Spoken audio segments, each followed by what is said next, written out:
அத்தியாயம் 77.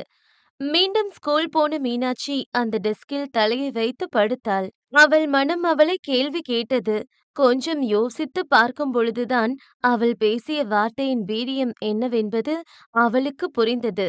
நெல்லை போட்டால் அள்ளிவிடலாம், ஆனால் சொல்லை போட்டால் அள்ள முடியாது. அதுபோலத்தான் இவள் பேசிய வார்த்தை நிச்சயம் அன்னையை காயப்படுத்தியிருக்கும் என்று அவள் மனதுக்கு புரிந்தது. ஆனாலும் மாறன் தனக்கு கிடைக்கவில்லையே என்ற கோபத்தை எங்கு காட்டுவது என்று தெரியாமல் பேசிவிட்டாள். "ஏன் மீனாட்சி இப்படி பண்ண? பாவம் அண்ணி, அவங்கள போய் இப்படி பேசலாமா? வா போலாம்" என்று அவள் அத்தை சமாதானம் செய்து அவளை அழைத்து போனார். வீட்டுக்கு போனதும் முதல்ல அண்ணிக்கிட்ட நீ மன்னிப்பு கேளு. நான் உங்களுக்கு பிடிச்ச பால் பணியாரம் செய்வேன் என்றபடி அவர்கள் கதவை திறக்கும் பொழுது அந்த நடுவீட்டுக்குள் தூக்கில் தொங்கிக் கொண்டிருந்த அன்னையை பார்த்ததும் அப்படியே ஒரு நொடி ஸ்டன்னாகி நின்று விட்டார்கள் இருவரும். அவளுக்காகவே வாழ்ந்து அவளை மாரிலும் தோளிலும் போட்டு வளர்த்த அவள் அன்னை இப்படி நடுவீட்டில் தூக்கில் தொங்குவதைக் கண்டு அதிர்ச்சியில் உறைந்து போன மீனாட்சி அந்த இடத்தில் மண்டியிட்டு அமர்ந்து அவள் அன்னையை அண்ணாந்து பார்த்து கொண்டிருந்தாள். அவள் கண்களில் கண்ணீர் வரவில்லை. ஒரு மாதிரி பித்து பிரமை பிடித்தவளைப் போல அமர்ந்திருந்தாள். அவள் அத்தைதான் கூச்சலிட்டு கொண்டே ஓடியவர் சாந்தியின் காலை பிடித்து கதறி அழுது வெளியே போய் கதறி அழுது ஆட்களை அழைத்தார். ஐயோ, யாராவது வாங்களேன், சீக்கிரம் வாங்களேன் என்று இவர் போட்ட சத்தம் கேட்டு 2 வீடு தள்ளி தன் அன்னையை பற்றி விசாரித்துக் கொண்டிருந்த பாரி அவசரமாக ஓடி வந்தான். என்னாச்சு, ஏதாவது பிரச்சனையா? தம்பி, என் அண்ணி தூக்குல தொங்கிட்டாங்க, உதவி பண்ணுங்க தம்பி, உங்களை கும்பிட்டு கேக்குறேன் என்று கதறி அழுதவரை கண்டு அவசரமாக உள்ளே ஓடிய பாரி அவர் முகத்தை பார்க்காமல் வேகமாக அங்கிருந்த கத்தியை எடுத்து அந்த கயிறை அறுத்து அவரை கீழே இறக்கிவிட்டு திரும்பியவன் கால்கள் அப்படியே ஸ்டக் ஆகி நின்றது. ஏதோ ஒரு உந்துதலில் மெல்ல ஸ்லோ மோஷனில் திரும்பியவனின் கண்கள் அவர் முகத்தை பார்த்து அதிர்ச்சியில் விரிந்தது. அவன் புருவம் இரண்டும் உயர்ந்து மெல்ல அவர் அருகே சென்று அவர் முகத்தை உற்று பார்த்தவன் கண்கள் கலங்கி கண்ணீர் துளி அரும்பி நின்றது. மா, வார்த்தை தழுதழுக்க சொன்னவன் கீழே அமர்ந்து அவர் கன்னத்தை பிடித்தான். மா, என்ன பாருமா, நான் பாரி வந்திருக்கேன் என்று அவர் கன்னம் தட்டியவன் அந்த இடமெங்கும் அதிரும்படி சத்தம் போட்டு கதறி அலறினான். மா, ஏமா அப்படி பண்ண? உன்னை பார்க்கதான் இத்தனை வருஷம் கழிச்சு தேடி வந்தேன். ஆனா அதெல்லாம் இப்படி ஒண்ணு பாக்குதானாமா? அம்மா, பாரி வந்திருக்கேம்மா, கண்ணு திறந்து பாரும்மா என்று கதறி அழுதவனை கண்டு வெற்று பார்வை பார்த்து கொண்டிருந்தாள் மீனாட்சி. அவள் அன்னை இழந்த வேதனையில் இருந்தவளுக்கு அவன் பேசிய எதுவும் சிந்தையில் விழவில்லை. ஒரு மாதிரி உணர்வற்று போய் அமர்ந்திருந்தாள். முடிந்தவரை கதறி அழுதான் பாரி. அவன் அன்னையை சிரித்த முகத்துடன் பார்க்க வேண்டும். அவரை பார்த்ததும் கட்டி அணைத்து கொள்ள வேண்டும். அவர் மடியில் தலை வைத்து உறங்க வேண்டும். இத்தனை வருடம் பேசாத அனைத்தையும் பேச வேண்டும். அவர் கையால் உண்ண வேண்டும் என்று அவன் நினைத்து வைத்திருந்த மொத்த கனவுகளும் சில்லு சில்லாக நொறுங்கி விழுந்தது போல் இருந்தது. பின் அவர் மரணமறிந்து தெரிந்தவர்கள் எல்லாம் வந்து சேர அப்பொழுதும் கண்ணீர் வராமல் அன்னையை வெறித்து பார்த்து கொண்டிருந்தாள் மீனாட்சி. அவரிடம் பேசிய வார்த்தைகள் மீண்டும் மீண்டும் அவள் நினைவில் வந்து போக தன்னால் தான் தன் தாய் இந்த முடிவை எடுத்துவிட்டாரோ என்பதுதான் இன்னும் அவளை குற்ற உணர்ச்சியில் குறுக வைத்தது. அவள் வாய் வார்த்தையாக கோபத்தில் பேசியிருந்தாலும் அவளுக்கு தெரியும் அவர் எத்தனை கஷ்டம் கொண்டு அவளை வளர்த்திருக்கிறார் என்று. பெற்ற மகனாய் அவருக்கு செய்ய வேண்டிய அனைத்தையும் பாரி முன்னின்று செய்தான். அது மட்டும் இல்லாமல் அவர் உடலை முறைப்படி அவர்கள் ஊருக்கு கொண்டு சென்று தகனம் செய்ய வேண்டும் என்று முடிவு செய்தான். அதனால் கார் ஏற்பாடு செய்து அனைத்து வேலையையும் வேகமாக செய்தான் பாரி. அப்பொழுதும் கூட அதே நிலையில்தான் இருந்தாள் மீனாட்சி. சாந்தியின் இந்த மரணம் பற்றி மாறனுக்கு தெரியாது. அவன் கடைக்கு வந்திருந்தால் கூட யாராவது அந்த பக்கம் பேசி சொல்லியிருக்க வாய்ப்புண்டு. மீனாட்சி நிதானத்தில் இருந்திருந்தால் கூட அவள் போன் பண்ணி சொல்லியிருக்க வாய்ப்புண்டு. இரண்டும் இல்லாததால் எதுவும் அறியாமல் ஒரு மூலையில் உடைந்து போய் அமர்ந்திருந்த தங்கையை சுற்றி மட்டுமே அவன் கவனம் இருந்தது. அப்பொழுது யதார்த்தமாக அந்த பக்கம் வந்த பாண்டி அனைவரும் சத்தம் போட்டு அழுவதைக் கண்டு என்னவென்று விசாரிக்கும் போதுதான் அவர்கள் சொன்ன விஷயம் அவனுக்கு பெரிய இடியாக இருந்தது. உடனே அவன் விஷயத்தை மாறனிடம் சொன்னான். என்னதான் அவர்கள் குடும்பத்தின் மீது வெறி இருந்தாலும், சாந்தியின் மீது அவனுக்கு எந்த கோபமும் இல்லை. 1000 தான் இருந்தாலும் அவன் அத்தை ஆச்சே! அப்படியே விட முடியாதல்லவே! அதனால் கோபத்தையெல்லாம் தூக்கி வீசிவிட்டு, அவசரமாக சாந்தியை பார்ப்பதற்கு ஓடினான். ஆனால் அவன் நேரம் அதற்குள் பாரி அவன் அன்னை உடலை ஊருக்கு எடுத்துச் செல்ல காரில் ஏற்றி அங்கிருந்து கிளம்பிவிட்டான். இன்னும் கொஞ்சம் முன்பு வந்திருந்தால் அவரால் பார்த்திருக்க முடியுமோ என்னவோ! அதற்குள் அனைத்தும் கைமீறி விட்டது. உடைந்து போய் அந்த சாலையில் விழுந்த மாறனுக்கு ஏதோ கண்கள் கலங்கியது. அத்தை என்ற பாசமா, இல்லை தன்னவள் உடைந்து போகும்போது அவள் அருகே நிற்க முடியவில்லை என்ற கவலையா என அவனுக்கு புரியவில்லை. அதற்கு பின் பாரி அவன் அன்னையின் உடலை முறைப்படி தகனம் செய்தான். அவருக்கு பெற்ற மகளாய் செய்ய வேண்டிய அனைத்தையும் மீனாட்சி செய்து முடித்தாள். ஆனால் சுயநினைவுடன் செய்யவில்லை. சொந்த பந்தங்கள் உடனிருந்து அவளை செய்ய வைத்தது மட்டுமில்லாமல், அவள் தலையில் தண்ணீரை ஊற்றி அவளை வீட்டுக்குள் அழைத்து சென்று தனியறையில் படுக்க வைத்தார்கள். அவள் நார்மலாகவே 3 நாட்கள் ஆனது. அதுவரை அந்த அறையை விட்டு அவள் வெளியே வரவும் இல்லை. யார் வந்த போதும் அதை உணரும் நிலையில் இல்லை மீனாட்சி. 3 நாட்கள் கழித்து மீனாட்சியின் ரூமிலிருந்து ஒரு அலறல் சத்தம் கேட்டது.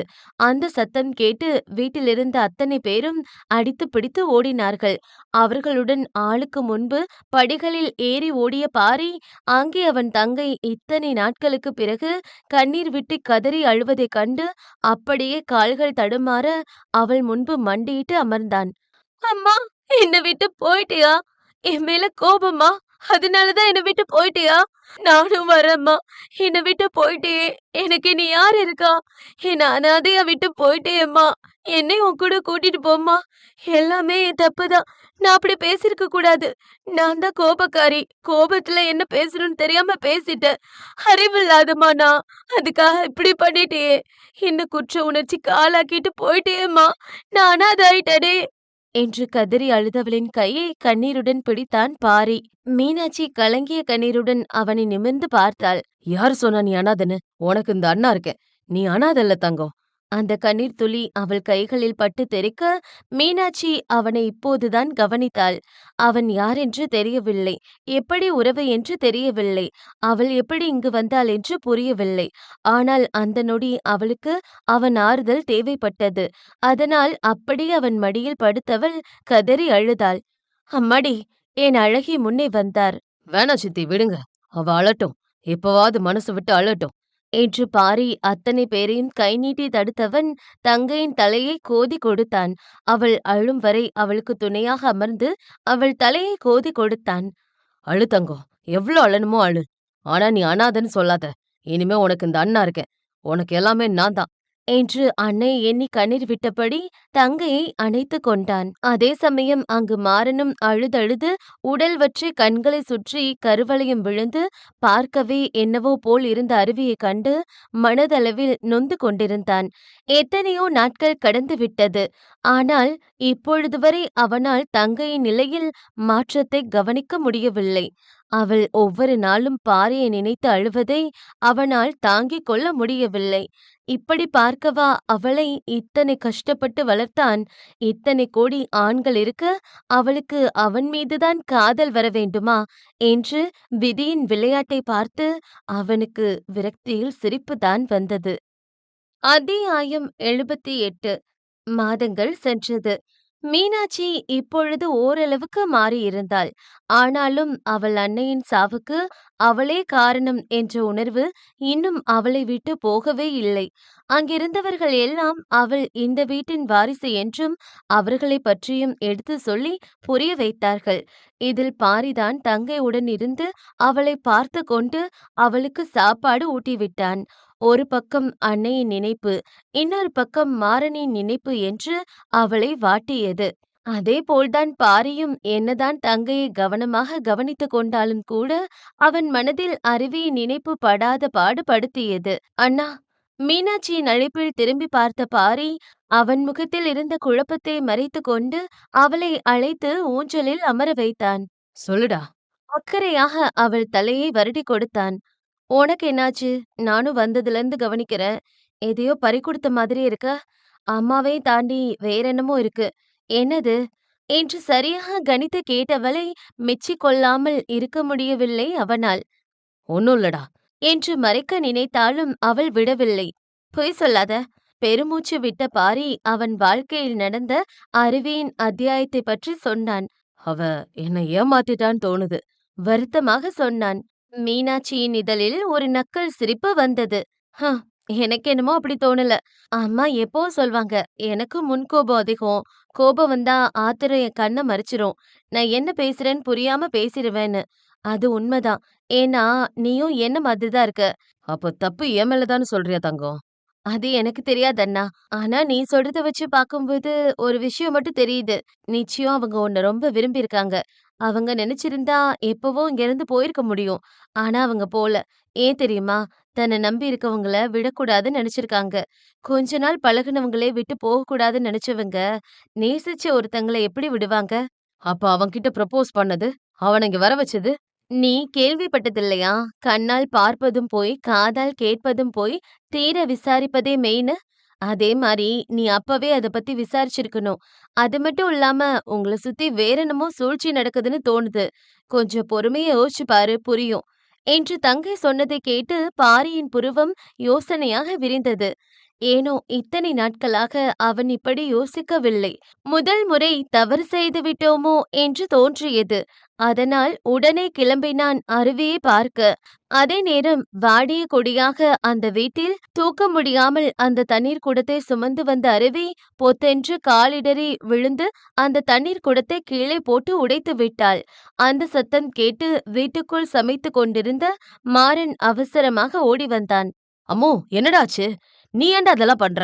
உனக்கு ஏதாவது அடிபட்டுருச்சா? பதட்டமாக கேட்டவன் தங்கி அருகே ஓடி வந்தான். அழகு ஓவியமாக இருந்தவள் இப்பொழுது முற்றிலும் மாறி போயிருந்தாள். எப்பொழுதும் துருதுருவென்று இருப்பவள் இன்று சிரிக்க மறந்து அந்த வீட்டுக்குள்ளே முடங்கி போனாள். அம்மோ, ஏன்டா அப்படி இருக்க? உன்னால அப்படி பார்க்க முடியல. அந்த பொறுக்கி உன்னை அவ்ளோ கஷ்டப்படுத்திருக்கான். ஆனா இன்னும் அவனே நினைச்சிட்டு இருக்கியே. வேதனை ததும்பும் குரலில் கேட்டான். விரக்தியாக சிரித்துக் கொண்டாள் அருவி. அவள் வாய்விட்டு பேசி பல நாட்கள் ஆகிறது. ஏன் இப்படி இருக்க? ஏதாவது பேசுடா. அவள் முன் மண்டியிட்டு அமர்ந்தான். அப்பொழுதும் அருவி மௌனமாக இருந்தாள். பேசாம அண்ணா உனக்கு வேற பையனை பார்க்கட்டுமா? அருவி கலங்கிய விழிகளுடன் அண்ணனை நிமிர்ந்து பார்த்தாள். நான் உனக்கு தொந்தரவா இருக்கேனா அண்ணா? கலங்கிய விழிகளுடன் கேட்டவளை பார்த்து துடித்துப் போனான் அவன். அம்மு, என்ன வார்த்தை பேசுற? அண்ணா உனக்காக தான் வாழ்ந்துட்டு இருக்கேன். நீ இப்படி அவனை நினைச்சு ஒவ்வொரு நாளும் வருத்தப்படுறத தாங்க முடியல. அவன் உனக்கு ஏத்தவன் இல்ல. அவனும் புரிய வைக்க முயற்சி செய்தான். அவள் வீட்டுக்குள்ளே இருப்பதனால்தான் இப்படி இருக்கிறாள். வெளியே வேலைக்கு சென்றால் கொஞ்சம் மாறிவிடுவாள் என்று கொஞ்சம் அவளை சமாதானம் செய்து பக்கத்தில் இருந்த ஹாஸ்பிட்டலுக்கு அவளை வேலைக்கு அனுப்பி வைத்தான் மாறன். அருவிக்கும் அது தேவைப்பட்டது. அதனால் அவளும் ஹாஸ்பிட்டல் சென்றாள். அப்படித்தான் அன்று அவள் நடந்து சென்று கொண்டிருப்பதை தூரத்திலிருந்து கண்ணெடுக்காமல் பார்த்து கொண்டிருந்தான் பாரி. இந்த சில மாதங்களில் புசுபுசுவென்று இருந்தவள் அப்படியே உடல் மெலிந்து போயிருந்ததை பார்த்து ஏனோ அவன் மனம் பதறியது. என்ன திட்டினாலும் அவளை எவ்வளவு டார்ச்சர் செய்தாலும் அதையெல்லாம் சிறு புன்னகையுடன் கடந்து செல்பவள், துருதுருவென்று இருக்கக்கூடியவள் இன்று பொலிவிழந்து போயிருந்ததை பார்த்ததும் கண்டு கொண்டான். இந்நேரம் அவள் விக்கியுடன் காதலில் திளைத்துக் கொண்டிருப்பாள் என்று தவறாக எண்ணியவனுக்கு அவளின் இந்த நிலை சந்தேகத்தை கொடுத்தது. அவன் நினைத்தது அனைத்தும் தவறோ என்று அவன் மனம் அவனை கேள்வி எழுப்பியது. அவளிடம் பேசலாம் என்று எண்ணி நகரும் வேளை நடந்து சென்ற அருவி பொத்தென்று மயங்கி விழுந்தாள். இதை பார்த்ததும் துடித்து போன பாரி அவசரமாக ஓடி சென்று அவளை கைகளில் ஏந்தியவன் ஹாஸ்பிட்டலில் சேர்த்தான். அது அவள் வேலை செய்யும் ஹாஸ்பிட்டல் என்பதனால் விஷயத்தை உடனே அவள் அண்ணனுக்கு சொல்லிவிட்டார்கள் நிர்வாகிகள். விஷயம் அறிந்து செய்து கொண்டிருந்த வேலையெல்லாம் விட்டுவிட்டு ஓடி வந்தான் மாறன். மாறனை பார்த்ததும் அந்த வார்டு வெளியே நின்று கொண்டிருந்த பாரி வேகமாக அங்கிருந்து மறைந்து ஜன்னல் பக்கம் போய் ஒளிந்து கொண்டான். இன்னொரு பக்கம் அவள் நண்பர்களுக்கும் விஷயம் தெரிவிக்கப்பட்டது. அவர்களும் அந்த ஹாஸ்பிட்டலில்தான் வேலை செய்து கொண்டிருந்தார்கள். நால்வரும் தோழியை தேடி ஓடி வர அவர்களுடன் விக்கியும் ஓடி வந்தான். விக்கியை பார்த்ததும் பாரியின் முகம் மாறியது. இந்த பொறுக்கியும் இங்கேதான் இருக்கானா? எரிச்சலுடன் முணுமுணுத்துக் கொண்டான் பாரி. டாக்டர், என்னாச்சு? எம்முக்கு ஒண்ணும் இல்லதானே? அங்கிருந்த டாக்டரின் கையை பிடித்து பதறியபடி கேட்டான் மாறன். அங்கிருந்து சற்று தள்ளி பாரியும் அவர் என்ன சொல்கிறார் என்று கேட்டுக் கொண்டிருந்தான். பயப்படுற மாரி எதுவும் இல்ல மாறன். எல்லாமே நல்ல விஷயம் தான். உங்க தங்கச்சி கர்ப்பமா இருக்காங்க. அவர் சொன்ன விஷயத்தை கேட்டு அத்தனை சோகத்தையும் தாண்டி மாறன் முகத்தில் ஒரு சந்தோஷம் துளிர்விட்டது. ஆனால் அது பாரியின் ரத்தம். அந்த வீட்டு வாரிசு என்று நினைக்கும் பொழுது துளிர்விட்ட சந்தோஷமும் அப்படியே மறைந்து போனது. அவங்க ரொம்பவே வீக்கா இருக்காங்க. அதனால அவங்கள எந்த வேலையும் செய்ய விடாம கவனமா பாத்துக்கோங்க. முக்கியமா அவங்க சந்தோஷமா இருக்கணும். அதையும் பாத்துக்கோங்க. என்று டாக்டர் சந்தோஷமாய் சொல்லி செல்ல, மாறனோ தங்கையின் கையை பிடித்தபடி சோர்வுற்று அமர்ந்தான். தங்கையின் வாழ்க்கை இப்படி ஒரு நிலையில் அவர்களிடம் சிக்கி கேள்விக்குறியாகி நிற்பதை அவனால் ஏற்றுக்கொள்ள முடியவில்லை. அந்த வீட்டுடன் எந்த ஒரு தொடர்பும் இருக்கக்கூடாது என்று நினைக்கிறான். ஆனால் கடவுள் மீண்டும் மீண்டும் இப்படி ஒரு தொடர்பை உருவாக்கி அவர்களை சோதித்து பார்க்கிறார். இவன் இப்படி என்றால் அந்த ஜன்னல் வழியாக குனிந்து நின்று அவர்கள் பேசுவதை கேட்ட பாரிக்கு என்னவோ அந்த வானத்தில் ரெக்கை கட்டி பறப்பதைப் போல இருந்தது. அவன் ரத்தம், அவன் குழந்தை இது. அப்படியே அருவியை தூக்கி சுற்றி அவள் முகமெங்கும் முத்தமழை வைக்க தோன்றியது அவனுக்கு. ஒரு ஆண்மகனுக்கு பெரிய சந்தோஷம் அவன் தந்தையாகும் பொழுதுதான். ஏனென்றே தெரியாமல் அவன் கண்கள் கலங்கி போனது. அந்த ஜன்னல் வழியே அருவியை விட்டு கண்ணை எடுக்காமல் பார்த்து கொண்டிருந்தான். பில் கட்டிட்டு வரேன் பாத்துக்கோங்க என்று மாறன் அங்கிருந்து கிளம்பி சென்றதும் அவள் நண்பர்கள் அவளை சுற்றி அமர்ந்தார்கள். அருவி, இப்ப என்னடி பண்ண போற? நீ கர்ப்பமா இருக்க, இதுக்கு என்ன வழி? அவர்கள் ஹஸ்கி வாய்ஸில் கேட்டார்கள். அருவி அமைதியாக பதில் சொன்னாள். எனக்கு இது எப்பவோ தெரியும். விட்டத்தை பார்த்தபடி சொன்னாள். அந்த பாரி உன் கண்ணியத்தை சந்தேகப்பட்டிருக்கான். விக்கி கூட உன்னை சேர்த்து வச்சு கேவலமா பேசியிருக்கான். உன்னை டார்ச்சர் பண்ணியிருக்கான். ஆனா இன்னும் நீ அவனை மறக்காம இப்படி பைத்தியக்காரி மாதிரி சுத்திட்டு இருக்க. அன்னைக்கு சும்மா டெமோவுக்காக தானே விக்கி கிட்ட ப்ரப்போஸ் பண்ணி காமிச்ச. ஆனா அத பார்த்துட்டு உன்னை சந்தேகப்பட்டு பேசியிருக்கான். அது மட்டும் இல்லாம அன்னைக்கு நீ விக்கிய கூப்பிடல. யாரோ உன் ஃபோன்ல இருந்து கால் பண்ணி வேணும்னே விக்கிய வர சொல்லிருக்காங்க. உங்கள உள்ள வச்சு லாக் பண்ணிருக்காங்க. அது மட்டும் இல்லாம வேணும்னே உங்கள தப்பா ப்ரொஜெக்ட் பண்ணிருக்காங்க. இதெல்லாம் தெரியாம அவனும் அத்தன பேர் முன்னாடி உன்ன அசிங்கப்படுத்தியிருக்கான். அவன மறக்காம இன்னும் அவன் நெனப்புல இருக்கியே! லூசாடி நீ! என்று அவள் நண்பர்கள் பேசியதைக் கேட்டு அப்படியே அதிர்ச்சியில் உறைந்து போய் நின்றான் பாரி. இத்தனை நாட்கள் எதை நினைத்து அவளை ஒதுக்கி வைத்தானோ, எதை நினைத்து அவளை கேவலமாக பேசி அனுப்பி வைத்தானோ, அனைத்தும் மாயை. அவன் தவறாக புரிந்து கொண்டிருக்கிறான். ஒரு குற்றமற்றவன் மீது பொய்யான பழி போட்டிருக்கிறான் என்று தெரிந்த நொடி, அவனின் மொத்த ஆணவமும் கர்வமும் உடைந்து நொறுங்க கூனி குறுகி போனான். அத்தியாயம் 79. நாங்க சொல்றத கேளு அருவி. உனக்கு நல்ல வாழ்க்கை அமையும். பேசாம நீ ஏன் இன்னொரு வாழ்க்கை அமைச்சுக்க கூடாது? உன் மேல இருக்க அக்கறையில தான் சொல்றோம். உனக்கு அந்த வீட்ல மட்டும் பிரச்சனை இல்லடி. நீ கட்டிக்கிட்டவன் கூட பிரச்சனை தான். அத்தன பேர் சொன்னாலும் நீ தப்பானவன்னு அவன் எப்படி நினைக்கலாம்? இது வேணாம் அருவி. அவள் நண்பர்கள் பொறுமையாக எடுத்து சொன்னார்கள். விரக்தியாக சிரித்துக் கொண்டாள் அருவி. மறக்கிறதா? எப்படி மறப்ப? உங்களுக்கு தெரியாதா? என் வாழ்க்கையில எனக்கு ஒருத்தன் மேல மட்டும் தான் லவ் வந்தது. அதுவும் அந்த தமிழ் மேல மட்டும் தான். அவன எவ்ளோ லவ் பண்ணேன்னு உங்களுக்கு தெரியாதா? ஒருத்தன லவ் பண்ணி நான் பட்டது போதும். என் வாழ்க்கையில இன்னொருத்தனுக்கு இடமே இல்ல. என்னால அவன மறக்கவும் முடியாது. அதே சமயம் மன்னிக்கவும் முடியாது. என்ன அவன் என்ன சொல்லியிருந்தாலும் அது பெருசா தெரியாது. ஆனா என்ன தப்பானவன்னு சொல்லிட்டான். அத ஒரு நாளும் என்னால ஏத்துக்க முடியாது. அப்படியே முள்ளு மாரி குத்துது அந்த வார்த்தை. நான் அப்படிப்பட்டவளா? இப்போ கூட இந்த ஹாஸ்பிட்டல்ல எத்தன பசங்க நான் ஒரு வார்த்தை எஸ் சொல்ல மாட்டேனான்னு என் பின்னாடி சுத்துறாங்க. ஆனா என்னால யாரையும் திரும்பி கூட பார்க்க முடியாது. என்ன போய் இப்படி பேசிட்டானே! எனக்கு என் குழந்தை போதும். என் அண்ணா போதும். இனி ஒருத்தவங்களுக்கும் என் வாழ்க்கையில இடம் இல்ல. என்ன பொறுத்தவரைக்கும் என் கண்ணியத்த அசிங்கப்படுத்தின போதே அவன் செத்துட்டான். இது எல்லாமே அந்த சிங்கம் பண்ண வேலை. என்ன பிடிக்காம அவர்தான் இதெல்லாம் செஞ்சாரு. ஆனா அத விசாரிக்க கூட அவருக்கு தோணல. அவ்வளவுதான். எல்லாமே முடிஞ்சு போச்சு. என்று விரக்தியின் உச்சத்தில் பேசியவளின் ஒவ்வொரு வார்த்தையையும் கேட்டு பாரியின் மனசு சுக்குநூறாக உடைந்தது. இப்படிப்பட்டவளை காயப்படுத்தி பேசிவிட்டோமே, அது அவளை எந்த அளவு காயப்படுத்தி இருக்கிறது என்று நினைக்கும் பொழுது அவன் மீதே அவனுக்கு கோபம் வந்தது.